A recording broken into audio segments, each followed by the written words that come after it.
1, 2, 3. Partial quotes. Partial quotes are segments or fragment of a longer quote that you insert into another sentence. When a direct quote is too long or is phrased in a more complicated way to understand, you can insert a part of the quote into your own sentence. You can use a powerful word, use a clause, or a phrase. However, you want to avoid using fragmentary quotes. Using quotation marks to highlight a word will make the partial quote even more odd.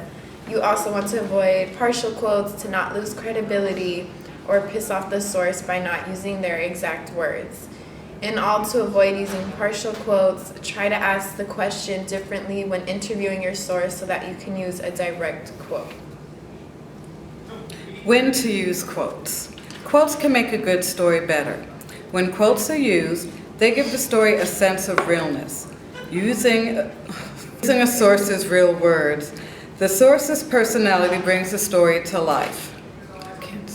Adds personality, opinion, engaging emotion, and a unique style that can encourage the reader to continue reading until the end of the story. There are 4 main ways in which to use quotes in a story. There are direct quotes, partial quotes, paraphrase, and dialogue. Some guidelines to follow when using quotes in stories. Use double quotation marks at the beginning and end of direct quotes. Use single quotation marks for quoted statements inside other quoted statements. Put periods and commas inside quotation marks. If you're quoting someone's question, No problem. now we gotta edit it, I'm so sorry. If you're quoting someone's question, put the question mark inside the quotation marks.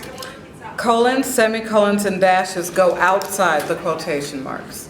When editing a quote, use an ellipsis to indicate deleted words, phrases, or sentences. Use parentheses to supply missing words. Capitalize the first word of a direct quote, and no need to capitalize partial quotes. We're done. Do you guys want to